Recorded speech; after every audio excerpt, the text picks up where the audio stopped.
et que les évidences, les preuves produites sur ces violations sont également solides, car autrement, la Cour aurait rejeté la plainte. Et je dois ajouter que ce n'est pas seulement un dialogue entre les plaignants et la Cour, mais il y a un troisième dans ce dialogue, c'est le parquet, le ministère public, qui est indépendant des partis, des juges et du gouvernement.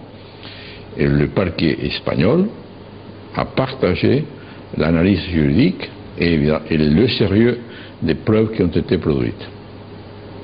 چرا دادگاه اسپانیا که ظاهراً ربطی به موضوع عراق نداره این موضوع رو دنبال میکنه؟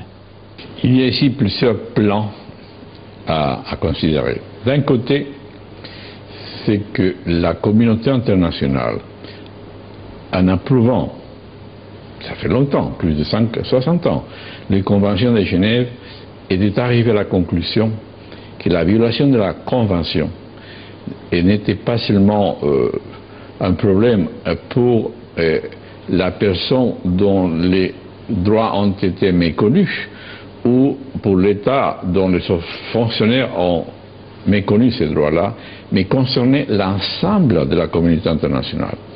À tel point qu'en signant cette convention, tous les États signataires, et ce sont la majorité des États du monde, y compris l'Irak, ont pris l'engagement qu'une violation de la Convention dans les pays X concernait l'ensemble des autres co-signataires, à telle enseigne que la Convention accorde la juridiction à tous les États membres de poursuivre la violation qui a eu lieu dans l'État X. Et donc, cette obligation, c'est une obligation de l'État espagnol, parce qu'il a signé, mais ça pourrait être demain un État comme l'Argentine, le Brésil, la Suède, qui eux-mêmes peuvent se considérer comme offensés par cette violation. Ça, c'est le droit. Et c'est la grande force des citoyens d'Ajaf. Ils sont la force de la loi de leur côté.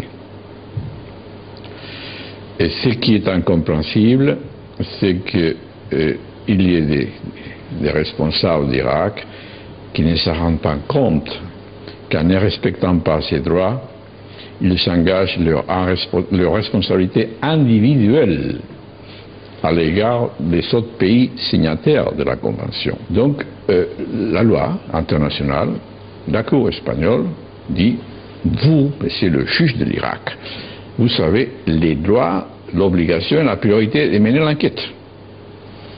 C'est incontestable. Et la Cour a dit: voici la plainte que j'ai reçue, elle est sérieuse, elle est solide, je vous la transmets, vous, juge l'Irak, à travers les canaux diplomatiques, pour que vous me disiez si vous avez ouvert une enquête sur ces faits-là et quel a été éventuellement le résultat de cette enquête. Voilà, donc le respect de la souveraineté et de l'indépendance de l'Irak est total. Si les autorités irakiennes avaient répondu oui, malheureusement ce n'est pas ça qui est arrivé.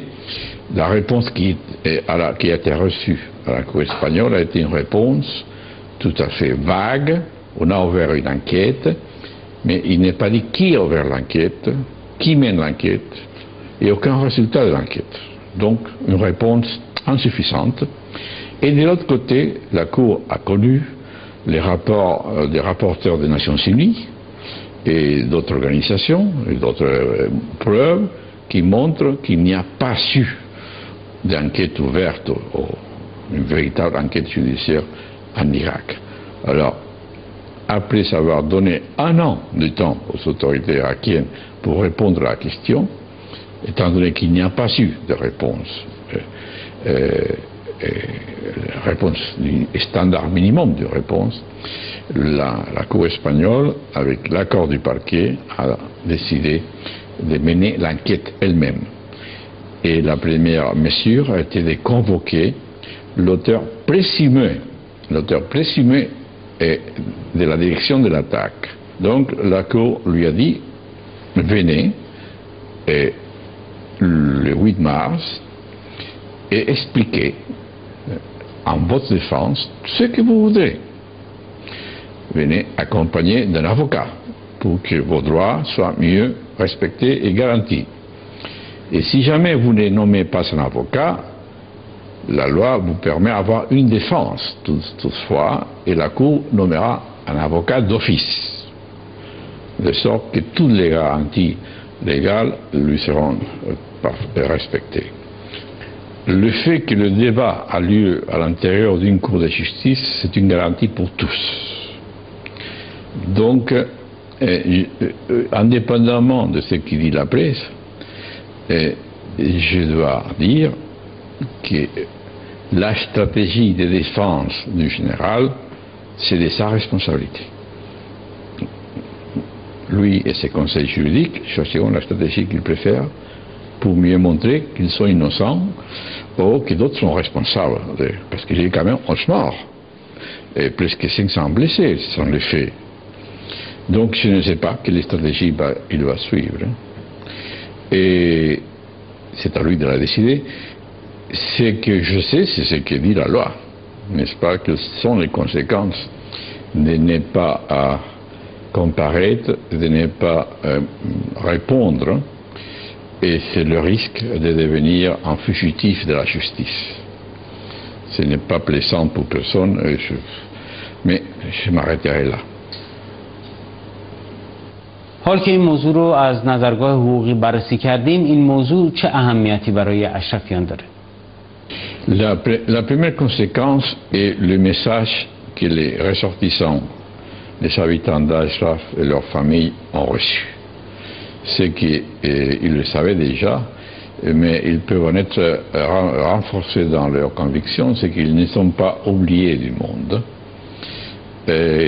Le désert est grand, mais ils ne sont pas perdus dans le désert. Et même s'ils sont assiégés, il y a une loi, la loi interne de l'Irak, et il y a la loi internationale, et ils ont des droits. Et ils doivent être respectés.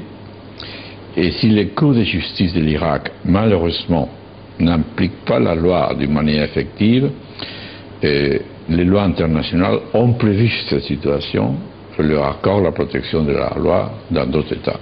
Donc c'est le message de dire ce qui vous arrive est connu, ce qui vous arrive c'est une offense à la communauté internationale, car dans le droit pénal espagnol,